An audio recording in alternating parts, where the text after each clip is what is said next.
Whenever you rent or buy a video, you need to be sure that the film you choose is suitable for the audience at home. Do sit down. We're just about to have some tea. Ladies and gentlemen, please do not panic, but scream! Scream for your lives!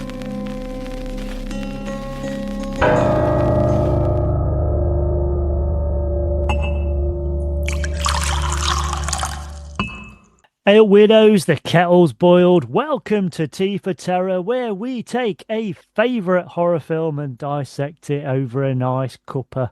I'm your host, Andrew Graves, and my guest today is weird and pissed off. Welcome, James Rose. How you doing, mate? I'm all right, thank you. Thank you for having me on. It's fantastic. No probs, no probs. What have you been up to? Up to all sorts, really. I've just literally this morning finished off a bit of writing for the British Film Institute about shark attack films, because it's the 50th anniversary this year of Jaws. So I've been doing a few things about that, and I've just done that for the British Film Institute. And what else have I been doing? I've been preparing for this. Been enjoying watching The Thing again, which was great to revisit. It's been a long while since I've seen it, and it was just such a fantastic opportunity to watch it again, and just not in terms of let's watch it and think about it, but let's just watch it and see if it still has that impact it had way back in the late 80s, early 90s when I first saw it. And it does, it still does. It's such an amazing film. Yeah, I've just done a few bits and pieces for BFI myself, actually.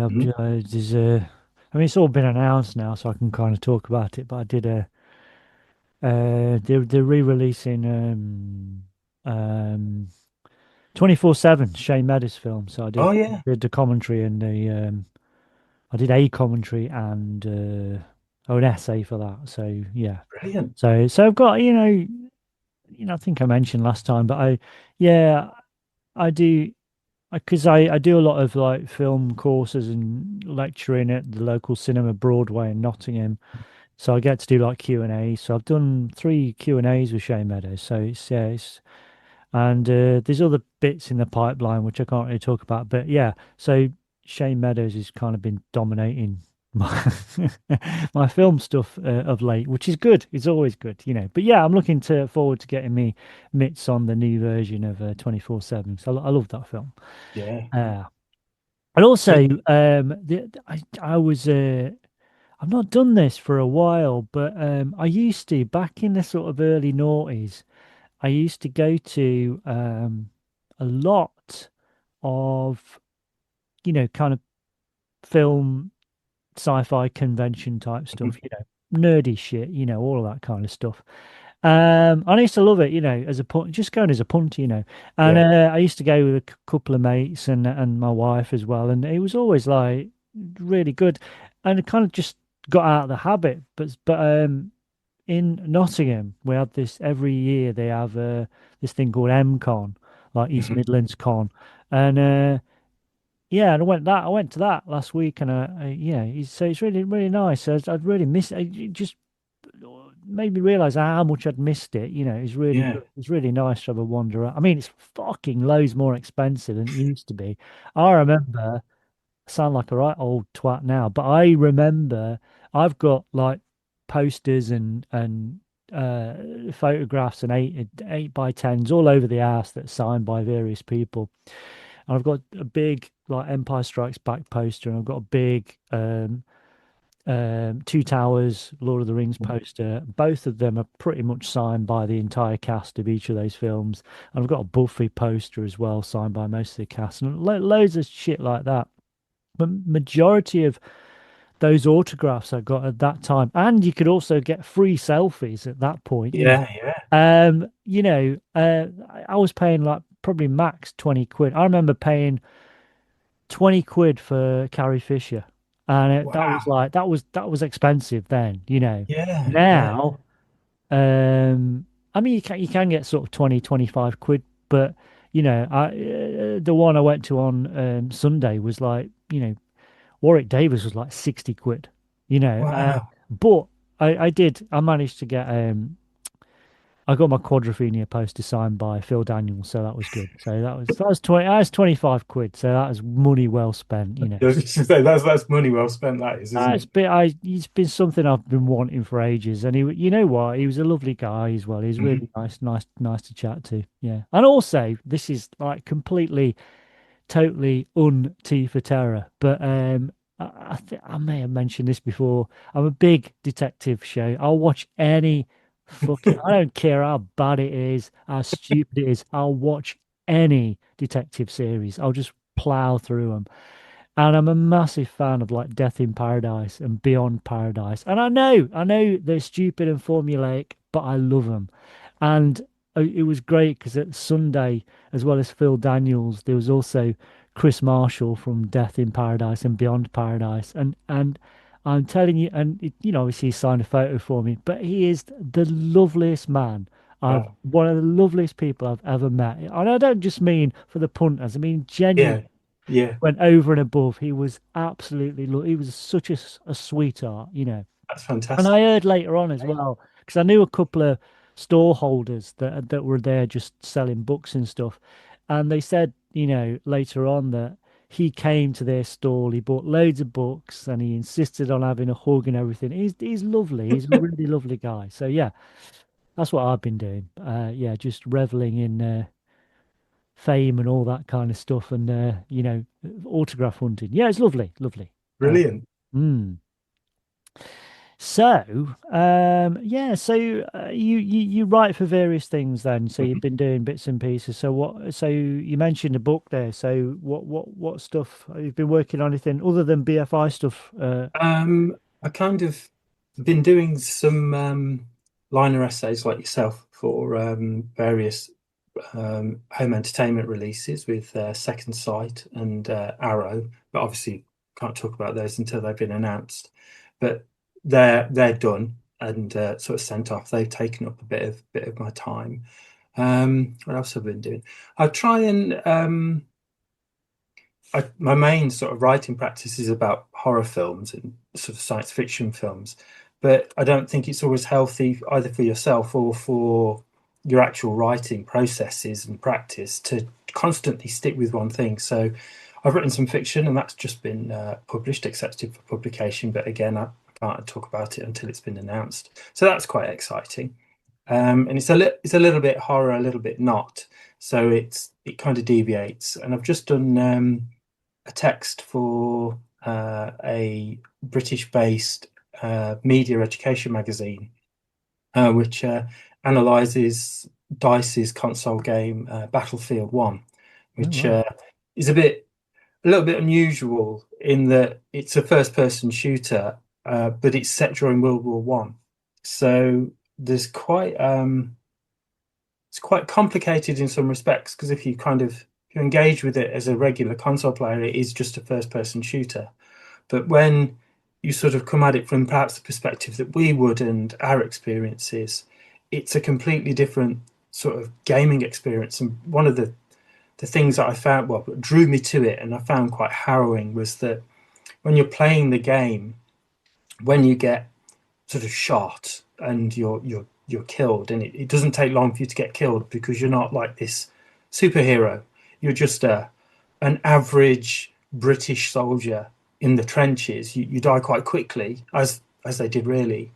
The screen sort of fades to black, and a name of a real world soldier comes up, and their date of birth and the date of their death, and you kind of realize quite quickly that you're not playing a character, you're playing a real person in the Mhm. trench. And it becomes quite, it's hard to sort of verbalize, but you're sort of aware that you've only got one life. Whereas in most console games, you just, oh, well, I'll just respawn, it doesn't matter. But in this, there's a different sort of pressure that life is life. It's not renewed. So when you die as that person and you come back as someone else and you continue the narrative the game wants you to play. And there's this really bizarre bit which it sounds ridiculous. I even said it in the text, it sounds ridiculous. But at one point you're in a tank, a Mark V tank, and it gets stuck and overrun.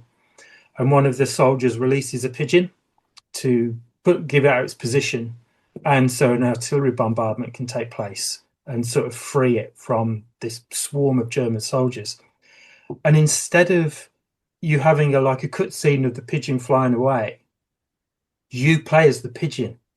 Now that sounds absolutely bizarre and terrible, but it's one of the most amazing scenes I've ever played in a game, in that you're just this sort of pigeon and you're flying back to your sort of base, your front line, but all around you is just wholesale destruction, and Right. it's horrific.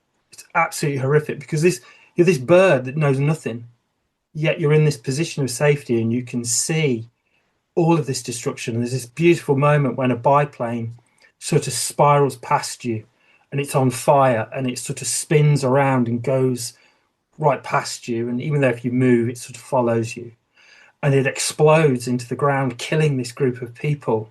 And it's just horrific, absolutely horrific.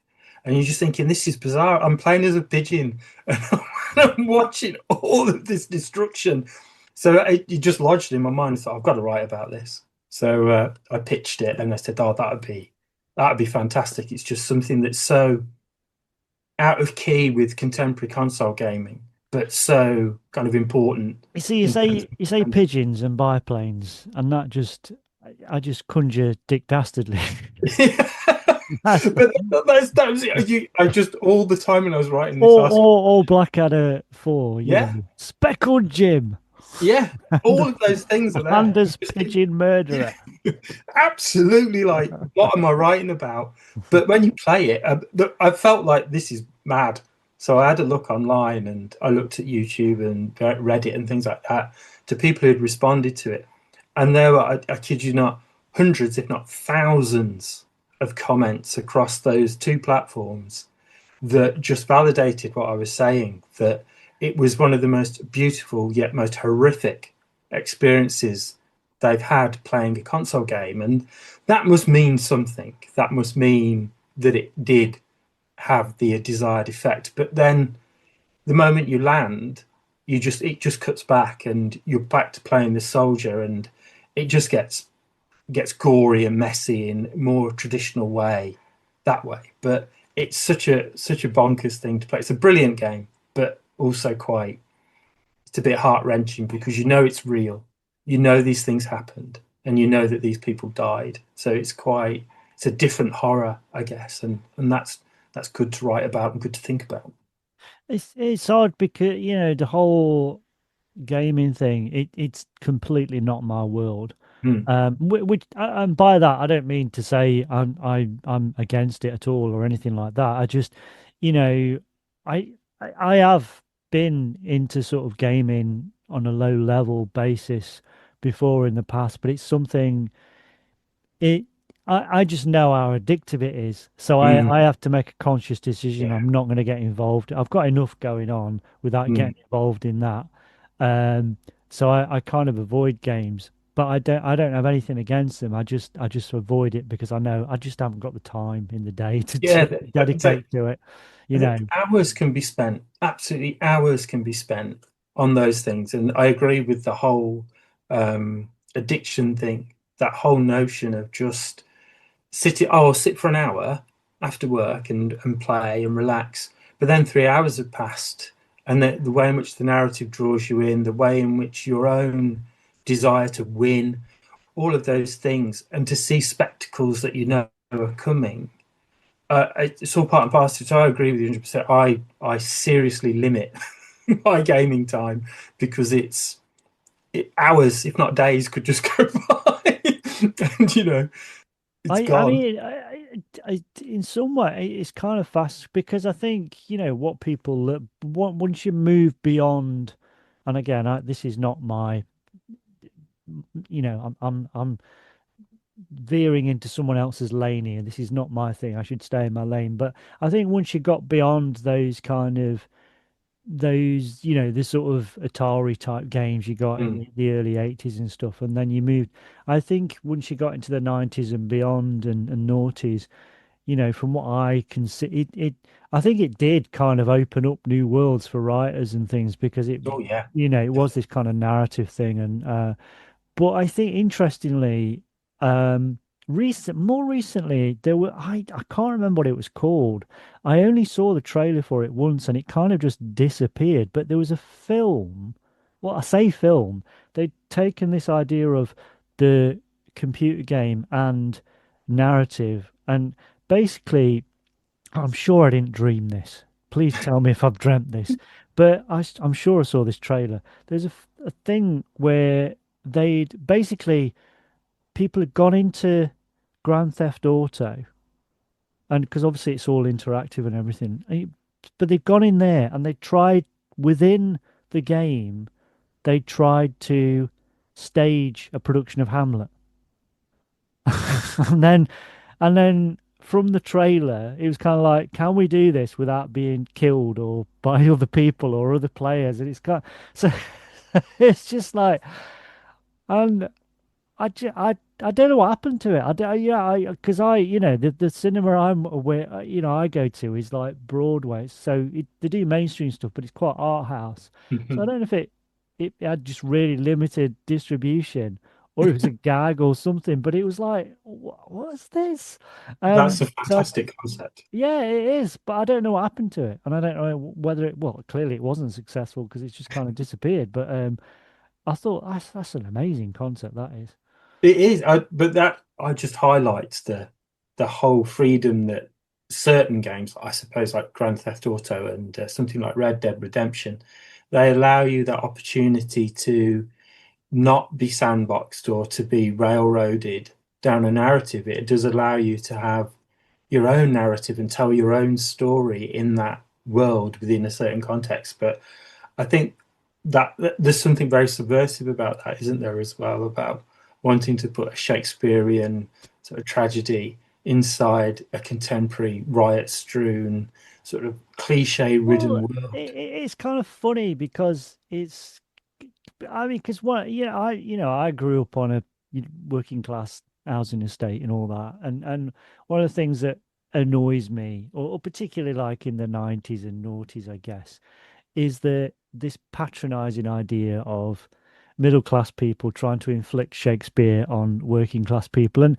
there were endless fucking art council fucking funded shit where you get these middle class cunts going into a fucking housing estate and getting them to engage with Shakespeare. And I always fucking hated that. So I think this is a different take on that. And I think it's much more relevant. It just seemed like a really interesting idea. I love it. I love the whole notion of going into that world and building. I mean, in two ways, you build your own The world. fact that you're trying to do it while other people are trying to kill Yeah, you. that's absolutely, whilst a drive-by shooting takes place, that's and the police surround you. But then to try and incorporate that into the overall narrative, it's just that's such a fantastic idea. I love it. Mm. But I think it also raises this thing, like you said, about this notion of new opportunity for writers, particularly fiction. I think is absolutely spot on because there is an absolute tirade of generic, typical gaming out there. But then you get things like Beyond Two Souls with Willem Dafoe and Elliot Page, and also something like The Last of Us, and also probably Alan Wake, where there are genuine stories taking place in there, and there are genuine attempts at narrative and genuine attempts at trying to translate the cinematic experience into the gaming experience. And I think, not to go on too much about it, but I think the last three Tomb Raider reboots were absolutely astounding. They totally readdressed who Lara Croft was and totally reconstructed her for a modern audience. And we could talk about how they readdressed her body. That's the most obvious starting point. But really, they addressed her as someone who was hideously traumatized by a whole variety of things and openly acknowledged that she was a thief. And having all of those things in there, intercut with intensely cinematic, intensely Raiders of the Lost Ark-esque moments for listeners that have played them in the first game. There's a sequence involving a derelict aircraft that is suspended over a waterfall, and it's insane because it just doesn't let up. It's like the beginning of Raiders of the Lost Ark times 10. It just does not let up. And you're kind of constantly running and jumping and running and jumping and trying to do all these things. And your heart's going, and it's fantastic. And for a media product to do that and for you to interact with it is absolutely amazing. But not everything can be like that, can it? They're the gems amongst it all. And I think, to go back to your thing about addiction, that's what I think I crave from the games that I choose to play, is to have both that excitement, but I also want to, like you were reveling in the fame and the celebrity at the weekend. I kind of want to revel in that moment. It's almost as if I'm in that film and I'm running and jumping. I mean, there's even more complex things you can say about that in terms of a male playing a female character and all of those different things. But that's for an entirely different day. But it's such a fantastic world, and we're just, I think, getting to grips with it both academically, but also in terms of a business and what people want and how that business can spin off. We only have to look at the success of The Last of Us on HBO and how well that's done to see those synergies coming across. And it'd be lovely to see a real world version of Shakespeare Hamlet inside a real world version of Grand Theft Auto with drive-bys. That'd just be, I'd pay to see it. Well, there you go. Well, yeah, I think it's about time we Yeah. mentioned it at the top of the show. So yeah, the film we are going to look at today is the absolute classic John Carpenter dark sci-fi, The Thing from 1982.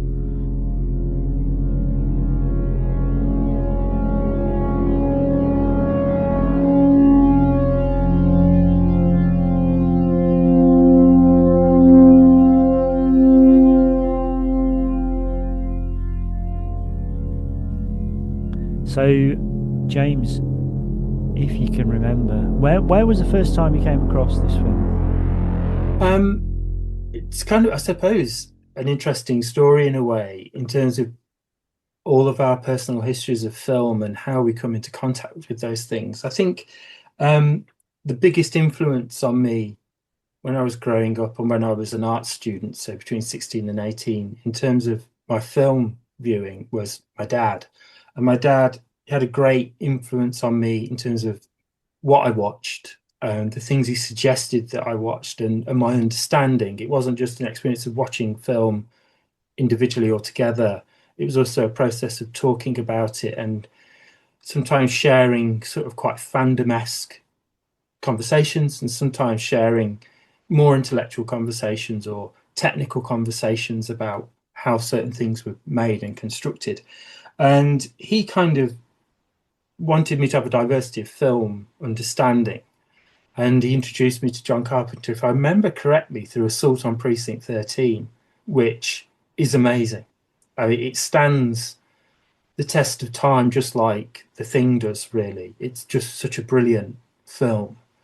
And also, perhaps predictably, Halloween. I mean, everybody anchors themselves to John Carpenter through Halloween, I think.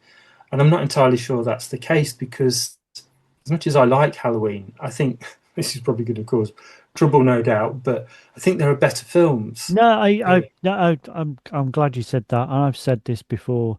Halloween, I think it's a lesser of his films. You Mm, know, it's great, it's entertaining, yeah. but I totally agree. I don't think it's. There are certain key moments in that film which I mean, the thing is, people go on about it being very influential. It is, but it it influenced a lot of shit films, Yeah. which we could have done That's without. really important. Yeah, I think that's really important to acknowledge, is that we do anchor ourselves with Carpenter and Halloween. They're synonymous. But Halloween gave birth to what we perceive to be an important move in film, particularly horror film. But then, was it? A lot of it, like you said, was repetitious. That was part of its key selling point, I suppose. But what did it actually bring to film? And I suppose out of it there is good stuff. Friday the 13th. There's The Burning. I suppose that's an interesting one. And Freddy Krueger. And ultimately, that without Nightmare on Elm Street, we wouldn't have had something like A New Nightmare, which has got all of those complex things that Wes Craven wants to deal with. So I think, for me, Assault on Precinct 13 is a brilliant Carpenter film. The Thing is, quintessential Carpenter. I really, really, really like A Big Trouble in Little China. And I also quite like The Fog. I think that's really, really good. And Prince of Darkness. So I think those, if I had to order his films, Halloween probably wouldn't appear in the top 5. It would be much further down the road. But of course, I was young when I first saw it, and everybody said it was brilliant, and it was. But I kind of just thought, well, I saw it on Precinct 13, that was really interesting. There's a lot of stuff going on in there. But also, as well, I think, again, we've talked about it on this podcast, but and I get why people like Halloween, but Black Christmas, 3 years earlier is, I would take Black Christmas over Halloween every day of the week. It's just a better film. It Yeah. is. It's not as well known, it's not as widespread, and most ordinary folks are unlikely to come across it in the same way they would Halloween by John Carpenter, but it is a better film. And like you said, if someone gave me a list of Carpenter films, yeah, you can keep 5 of these or whatever. Halloween probably wouldn't be on that list. And I it's not agree. that I don't hate it at all, but it's not. I would rather watch In the Mouth of Madness or Prince of Darkness because they're just more interesting. There's more stuff going on, Yeah, that's what I was just going to say. It has to be acknowledged that without Halloween, he probably wouldn't have gone on to do the better films that he's done. And I think they're part of an ongoing sort of development for him, really. But then I was having this discussion yesterday with one of my neighbours, Dan, about we've had this discussion before as well about how certain directors do just seem to make the same film over and over and over again. So if we talk about Assault on Precinct 13, perhaps we're really talking about The Thing. And if we're talking about The Thing, we're probably really talking about Assault on Precinct 13. And then if you're talking about those two things, we're talking about Ghosts of Mars, because that's the same. Prince of Darkness is pretty much the same. But it's his handling of that situation, which is where the dexterous nature of his direction and the quality of the film comes out. But Halloween hasn't got that. Halloween's not about being isolated in one location with a relentless killer. The relentless killer moves throughout a broad location. He's being chased himself. And we only really get to the core of it, his relationship with Laurie, to near the end.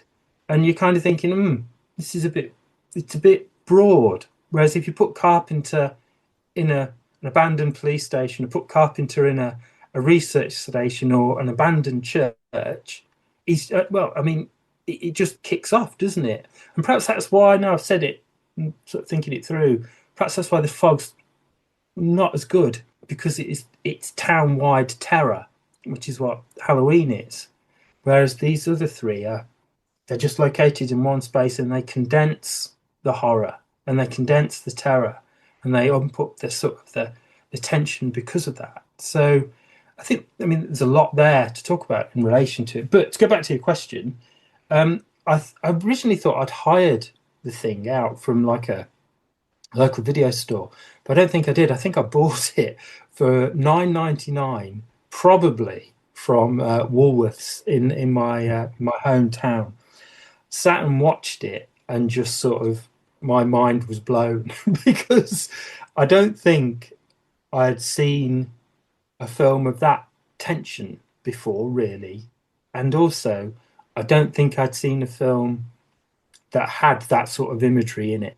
And I think, sort of thinking about it last night, there's those two things in there that are my response to it as a sort of perhaps 16, 17-year-old. But they also encouraged me to go and look more in the local library at the cinema section. And I found this great book called Fantastic Cinema by Peter Nichols. And in it, it had a singular chapter on John Carpenter. And it just led me off to all these other places like Howard Hawks and all of these westerns. It led me off to Nigel Neal, and then I discovered the Quatermass films. So I think for me, The Thing is much more important to me in terms of how I responded to films and how I learnt about films from that point of first seeing it. So they're quite a powerful film, perhaps in my personal sort of cinephilia. Well, you start to see these through lines, don't you? I mean, because you with something like Assault on Precinct 13 and The Thing, going back, like you said, Howard Hawks, Carpenter was quite obsessed with Howard Hawks and particularly Rio Bravo and these kind of, and also Assault on Precinct 13 is, you could argue, yes, it's got those Rio Bravo stuff in there, but it's also it's almost like a non kind of supernatural version of Night of the Living Dead as well. But also these through lines like going from that to Rio Bravo to Assault on Precinct 13 to The Thing, and then you look at Tarantino's Hateful Eight, all this kind of stuff. It's these things linger on. I mean, it's like these weird connections between um I did a piece about this fairly recently, but with the strange connections between something like H.G. Wells's Island of Dr. Moreau, and obviously they fell out. He fell out with Conrad because he saw Conrad's book, Heart of Darkness, as being a rip-off of Island of Dr. Moreau. So there's all this, but then these weird sort of crossovers, like Apocalypse Now is obviously based Yeah. on Conrad's book, but it's also got an overweight Marlon Brando causing trouble, and then you've got the Richard Stanley Island of Dr. Moreau with an overweight Marlon Brando causing trouble. All these kind of crossovers. It's fascinating, and yeah. But like you said, as soon as arguably, I think it's changed my world for the better. But some people would say it's just made me a more annoying or more nerdy person. But as soon as you get into that reading more seriously about film and looking at these connections, for me, it's just endlessly fascinating. And I'm lucky enough that I get to do lots and lots of film courses, like 10-week film courses at the Broadway, the local cinema, and which means I can play and I can make these connections and hopefully introduce other people to them as well. So yeah, it's yeah, it kind of blows your world apart when you start to examine these things more closely. I think it's interesting you mentioned Tarantino because I was looking at some stuff about him, and the kind of the immediate point of connection between Tarantino and The Thing is, as you said, Hateful Eight, and it's not just a snowy scenario, not just the enclosed space, but it's obviously also Kurt Russell. But I was reading some stuff about him, and it's interesting that the biggest influence, from what I can gather, or one of the biggest influences on Reservoir Dogs was The Thing. Yeah. Essentially, when you say those two things together, you can just go, oh yeah, they're almost exactly the same. You've got a little bit of running around at the beginning, and then they're in this one location. So you've got the Norwegians and the dog at the beginning of The Thing, and the kind of the running around that takes place before the first sort of imitation scene with the Huskies. And then it's pretty much locked into the research station. And it's the same with Reservoir Dogs. They're outside having their breakfast, then they go and commit the crime, and then they're locked into that garage. And when you start to see those things, just like you say, those films start to talk to each other, and they start to have that different sort of dialogue, and you start to think, yeah, that's really interesting how you can take that scenario and just reskin it, which is that's what I just said about 5-10 minutes ago about Carpenter reskinning the same scenario. But for Tarantino to take it and turn it into Reservoir Dogs is without doubt a brilliant film. It's amazing. But then does some of that quality dissipate when it's kind of a version of The Thing, which in itself is a version of Assault on Precinct 13, which is a version of Rio Bravo. And it like you said, that it's mind-blowing how those connections can be made.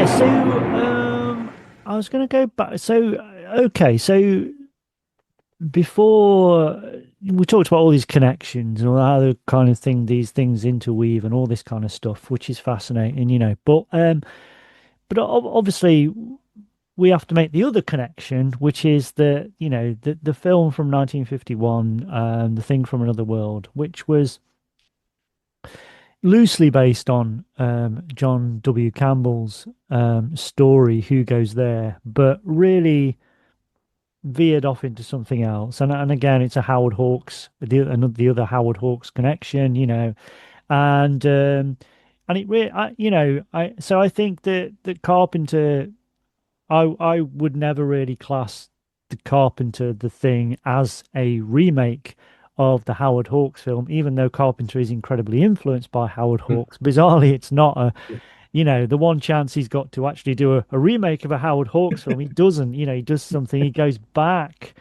to Yeah. the original story.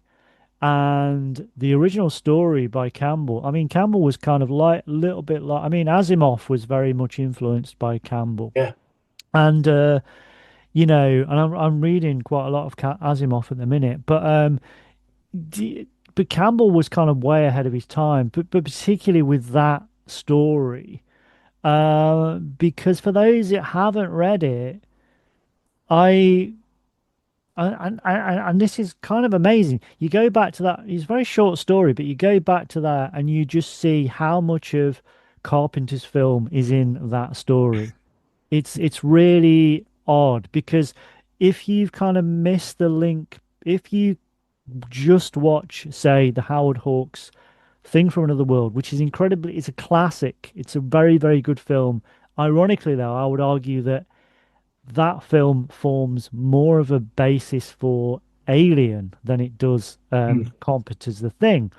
Whereas if you kind of miss the link between that film and Carpenter's film, and but more clearly the story, the original story, I think you are missing out because it is incredible how much detailing that ends up in Carpenter's film is in that short story. It's really it's kind of it blows you away that someone was doing this at the time he was writing that. It's Mm. talking way back, and yeah, so if as a to repeat, if you've never read that story by Campbell, read it now. You can usually buy it, get off eBay. You can get a very various cheap.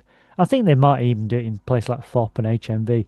But it's kind of like there's that story, and then there's a collection of other Mhm. sci-fi stories within it. It's very very very much worth reading, but particularly that story, Who Goes There, is incredible, really. However, the Howard Hawks produced film is a thing in itself, pardon the pun, but it is, it does kind of um it it's very much I think because it was part obviously slightly before that you'd had the day the earth Mhm. the day the earth stood still, and in that film, as well as a handful of others, there is this idea that the if you look at a lot of those earlier 1950s sci-fi films, they are kind of more hopeful in that it's about the brains, the academics, kind of having, Yeah. them have being in control and having a Yeah. reasoned response to whatever this is. Mm. And then Howard Hawks comes along and really it starts to plant these seeds. Actually, the scientists are a bit wrong. What we need is the military to come in and sort this out.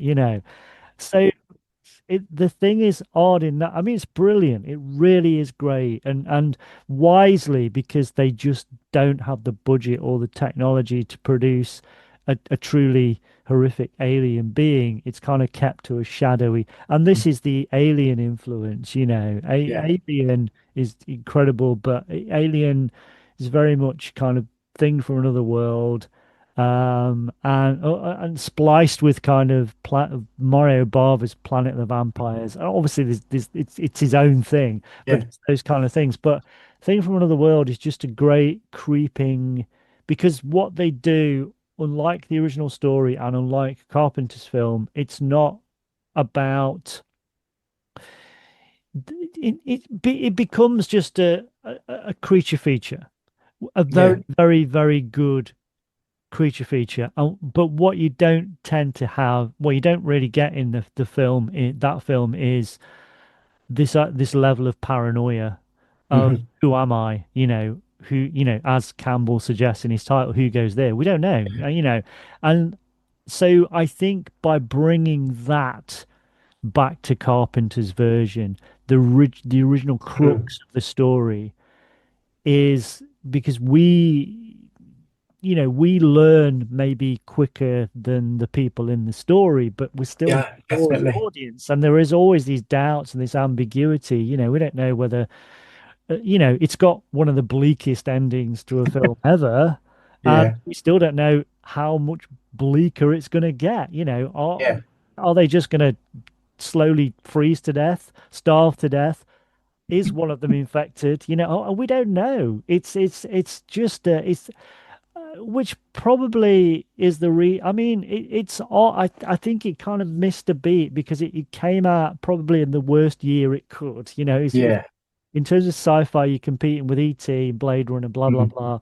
Everybody's told that story a million times before, but it is true. But I think just a few years later, when it started to pick up on VHS and TV, Yeah. films, people kind of understood what a classic it was. So it had this slow build, but it is undoubtedly one of the best sci-fi horror films ever made. Mhm. I think there's a few things I sort of pick up on, but what I quite like what you said about that idea that we've trusted scientists, we've trusted them to solve the problem, and they can't. And so Hawks, no doubt, just brings in the military because it's the cavalry coming to save the day, isn't it? Really, it's just another Western. But arguably, we're at a point in the thing where, in Carpenter's thing, no one can save anyone. And I think watching it again a few nights ago, it struck me how much McCready, although McCready seems, or Mac as he's called, seems to be in charge, there's a constant relying on the scientists, particularly Fuchs, and wanting to know from Blair if there's a test, if we can do a test, how can they find out? And it's only because certain members of the science community die that Mac has to come up with his own hackneyed test. And that test proves to be perfect. And there's that fantastically gory scene. But even Mac's unsure. And I think it's quite telling, again, watching it again, Mac doesn't test himself first. When really that's what the whole scene's about is everybody, because Cooper tries to attack him with the scalpel, everybody thinks Mac is the thing. And he chooses not to do that. He chooses to test two others first. And then he tests the corpses, they're negative, and he has no choice but to test himself.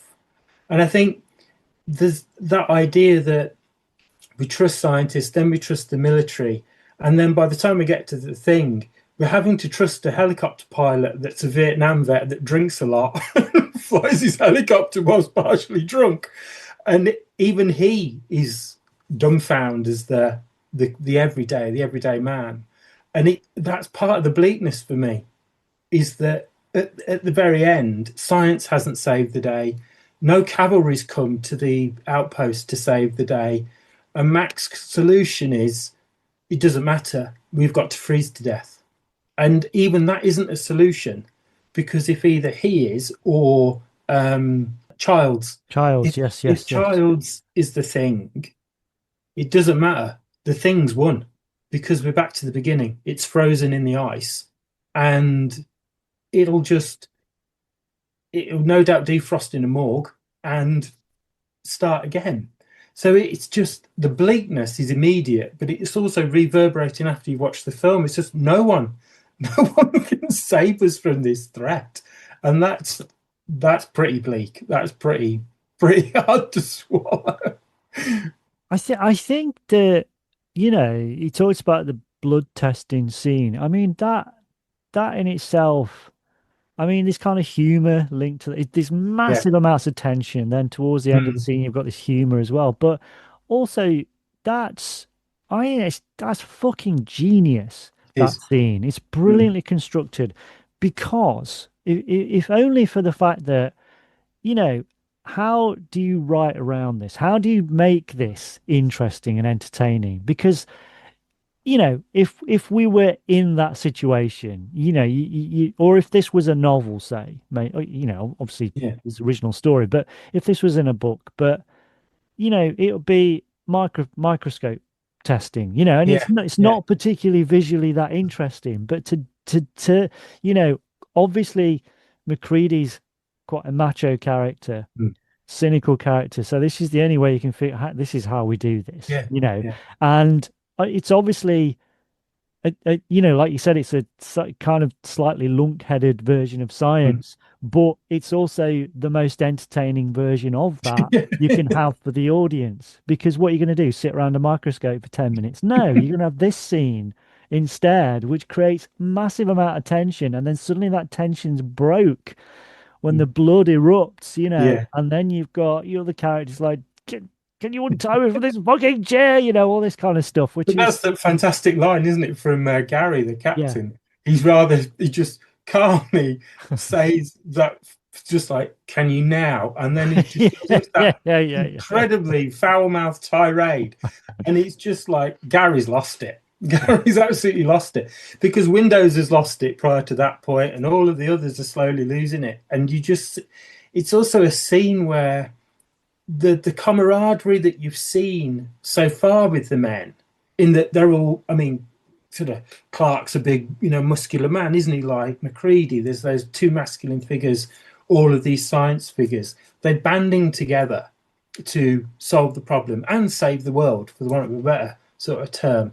But by the point the blood test scene takes place, they're all falling apart. They're all deep in the paranoia, which again, something again, let's pick up on what you said a few minutes ago, is that as the audience, we have only got one tiny little bit of information more than they have, and it's just enough. It's like that beautiful shot of Clark with the scalpel. He's holding it upside down in his palm, and it's in the far left of the screen. And as you read across the screen, there's Clark with the scalpel. Then there's Macready in a low angle shot, pointing his pistol at the others. And then you've got the three of the others just sort of cowering on the right hand side. We've got this whole story being told in one image, but Macready doesn't know about the scalpel. We do. And there's that fantastic shock. Clark goes through him and he just turns around and shoots him square in the head. There's no hesitation. There's no put that down, Clark. It's the paranoia is so much. It just shoots him in the head, which of course mirrors the opening sort of shooting from Gary. And they mirror each other then, don't they? Mac and Gary are suddenly leaders through violence, leaders through killing. And it's murder at that point because we don't know if the Norwegian was infected, and we don't know if Clark was infected. And of course, it turns out that Clark wasn't infected. He was clean. So it like you say, it's an absolutely brilliantly constructed scene and very, very entertaining. We haven't even got onto the monster bit. We've only got up to the bit where Well, the men are talking. yeah. I mean, you talked about Reservoir Dogs. I mean, the other thing it's got in common with Reservoir Dogs, or is the like Reservoir Dogs, we don't see the big showdown. We don't see the heist, and we don't. Yeah, obviously, we see the stuff that happens to them afterwards, but we don't see the original. We only see the aftermath of what's happened to the Yeah. Norwegians, and what is this? So again, it's about leaving that first 10 or 20 pages on the floor, and starting from this point, which is much more entertaining and much more Mm.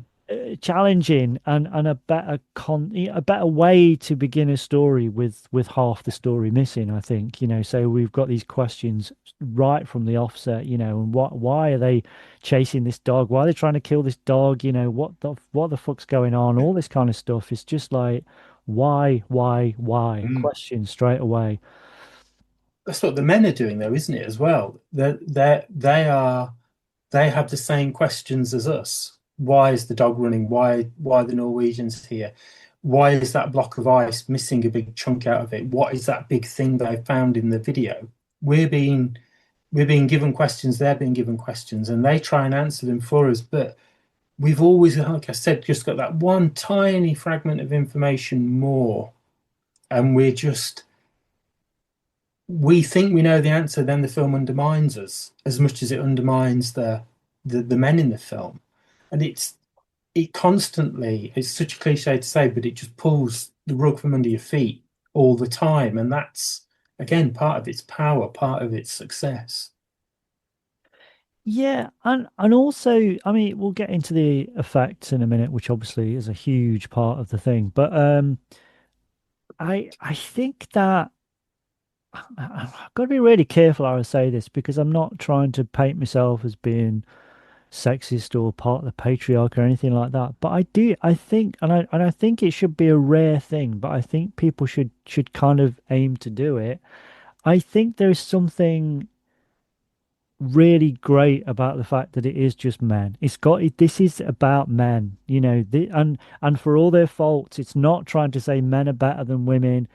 But I think if you understand, and I think if you try and sort of shoehorn in, a female character for the sake of it, this particular film falls apart because this is about paranoid men and all their faults and all their foibles and all their macho crap and all this kind of stuff. It has to be about men enclosed in a very remote space where they can't get out and in order for it to work. And I'm not saying that every film should be like, I'm not trying to eliminate women from any films, but I think there are times when you need to have a film which is just about a women or just about a blokes, and do that, and don't be worried about representation for once. Just create a fucking film that is about this particular thing. And it's not trying to bar anybody or trying to eliminate anybody. It's just, can we not just make a film about this? There's an interesting sort of point there, isn't there? Because it is about the failure of men, failure of men's intelligence, the failure of men's masculinity, the failure of men to rush in and save the day. They can't save themselves, they can't save the world. And I think what's quite interesting about it all is that the threat they face is quite ultimately feminine because it reproduces. And it's a non-traditional form of reproduction, but it's reproducing nonetheless. And I think in the vast swaths of academic and scholarly work that's written about it, although that's touched upon, it never quite fully sort of galvanizes itself. There's a lot of criticism, as you said, of it being just about men, but I think, like you say, there's got to be space in the spectrum of cinema. I mean, and it's a big spectrum, to have films that are about men, that are solely a male cast, films about men that have some women in the cast, films about men that have women and men in it equally, films about men with just women in. It's possible to do those things. And I was kind of thinking when you were saying about how Jeff Barnaby's First Nations zombie film, Blood Quantum, is very much about men. There's the grandfather, the father, and his two sons from two different mothers, but the women in it aren't really in it. They're sort of on the periphery, and it's their interactions with the male characters that exacerbate their interactions as men, and it demonstrates that the point that you're making. You can have a film with just men in it that talks about men, but you can also have a film where, particularly horror films do this so well, have a film where you've got men in it and women, but the women are activators for understanding failure of men. And I think it's really interesting. But then you're right, you can't go around just saying, okay, we do this wholesale. And I think Reservoir Dogs is a perfect example of it, isn't it? Where there are women in it, but they're brutalized and abused, and I don't even think you see their faces that much, to be honest. The Yeah, few I mean, that are in it. that shouldn't be the norm, but Yeah, definitely. that should be allowed to happen as well without Yeah, there necessarily being moral outrage should be about an it. exception, and as Yeah, long as that yeah, exception exactly. Of is course, coherent. you know, Glenn Ross falls down. I would argue not because women are going to come along and spoil it. I don't mean it in that sense, but you know, because if any of these films, if they were just men in these films and it was about, and they were about how brilliant men are and how rubbish women are, then no, I'm not No, no, interested in that. yeah, But Glengarry going again, it's almost the thing again. It's this idea of men are fucking useless. Men are fucking greedy. Men are fucking, all of this kind of stuff is in there. It's a complete critique of men. mm, In the same sense that, Jaws obviously has different characters, male and female, but the last act of Jaws mm. is that's just about men and class. That's what it's about. It's That's very exactly it, isn't it? obviously, working class, middle class, and kind of lower class. That's what it is.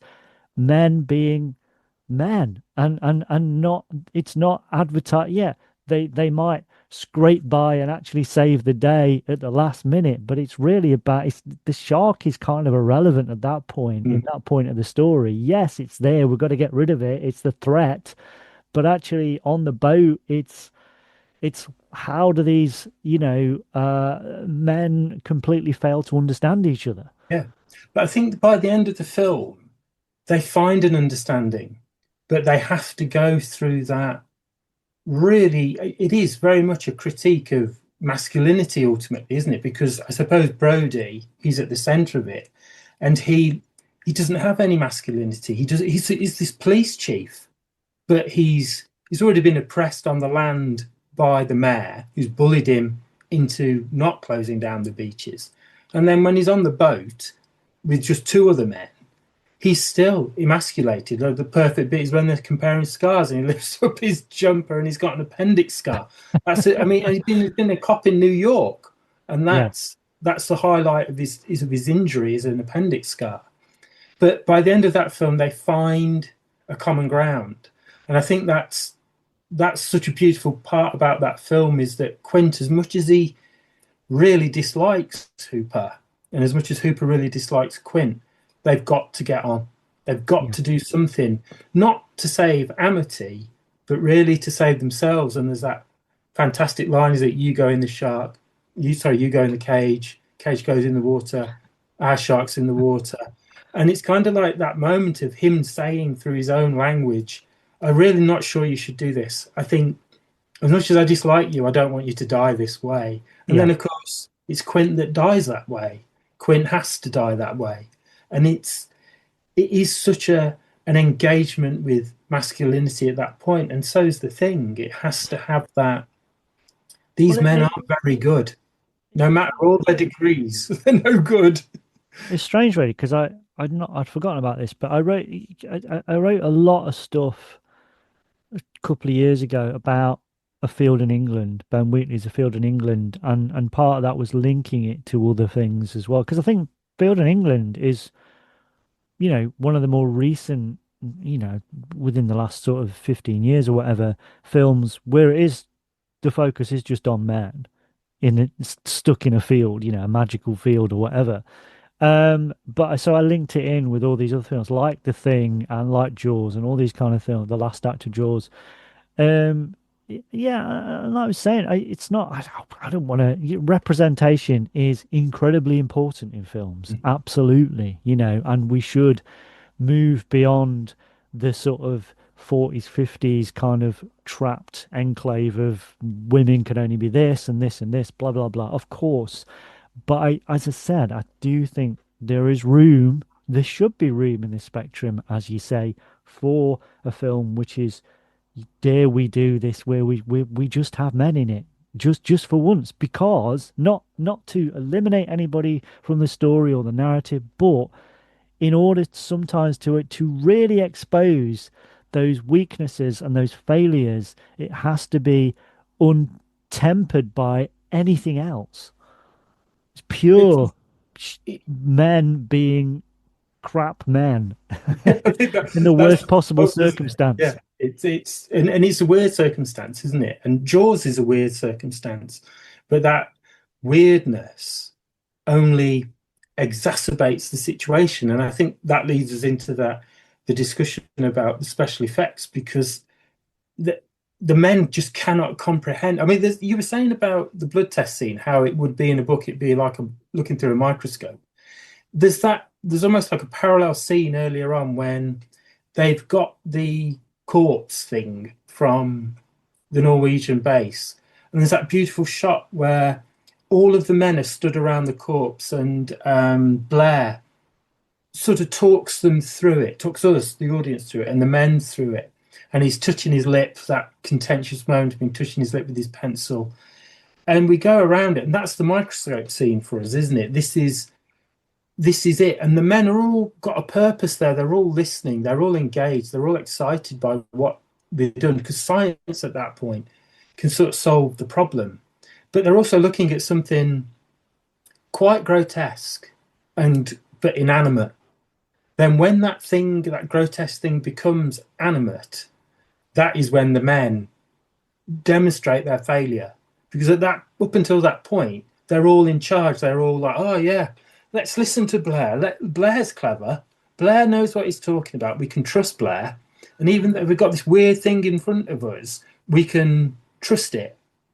And then when it kicks off and it becomes this animate, this grotesque, abstract animate, it just completely transforms those men. And that is the point of their collapse.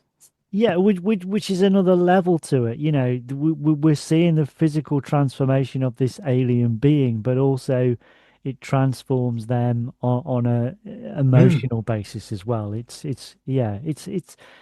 endlessly, and I don't even think a lot of this stuff would have been necessarily consciously done, but it's just because we've had this 40 odd years where we can re-examine it. It is there are so many clever levels in this film. You can go mm, on and on and on and peel the onion and keep peeling it, and you'll find something else every time you see it. Or, you don't do any of that and just watch it for it's an incredible monster show, mm. one of the best. Yeah, Um, and again, I don't want to sound like an old fogey. I'm not saying never use CG, and I'm not saying CGI doesn't work very well in some modern instances, but nothing's topping this. Nothing's topping yeah, this. We've got a year before this, you had American Wolf in London. mm, I would say this and American Wolf in London. I don't care how many billions you spend on CG. You're not touching any of those yeah, films. You really no, aren't because there's something so brilliant about those practical effects. They have weight, they have mass, yeah, you can feel mm, them, they are working, and it's just it. But to get back to the thing, Rob Bottin, um, he created. I, I I wouldn't even begin to know where you would start to do this.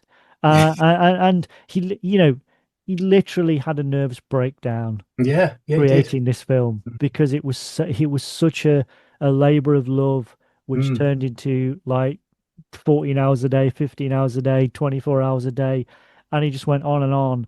And I really don't, I would never wish anybody to go through what he mm, went through in terms of his mental health, but at the same time, oh, fucking hell, what was yeah, produced out of that mess, it's just incredible. To quote the film, you've got to be fucking kidding me. yeah, yeah, Um, just, you know, I watch it now, and I'm still kind of, my mouth's half open when I'm watching it mm, because it is so good. And the, the effects, again, people have spoken about this many, many times, but the first kind of eruption with the dogs and stuff, and we see the kind of the tongues coming out, and they're kind of like flowers, and they've got yeah, the little tiny dog tongue. Oh, mm, it's just who thinks of that? Who goes into that much detail? Rob Bottin, that's who. That's who does that, you know. It's I've read just, I was reading an interview with him in Fangoria about it, and he said that his original ideas, Carpenter said, were just too weird. He said they're just too weird. Let me put you with, I think it was Mike Plogg, the cartoon artist. Let me pair you up with him, and you just talk through what you want, and we start to rework it. And I think from the way it was interpreted in the interview, that partnership galvanized Bottin's images into something that could become real world practical effects. And I know it's amazing because in all of it you have to acknowledge Stan Winston as well, yes, who yeah. on the he took on the Husky transformation at the beginning, didn't he? Because as you said, Bottin was just under immense sort of mental, physical sort of pressures whilst making the film. That you've just got this absolute, it's beautiful in how disgusting and repellent it is, but it's also, it's transfixing. You're kind of looking at it, and I think a little bit of me is always aware, like, that's latex, that's, you know, they use bubble gum. Yeah. He talks about all these different materials, KY jelly, condoms, the lot, but that's only a tiny little bit of my awareness. The rest of it is like, that is physically there attacking Kurt Russell. That is physically there doing those things physically. And you're just not going to get that viscerality with even hyper real CGI. It's just not going to be the same.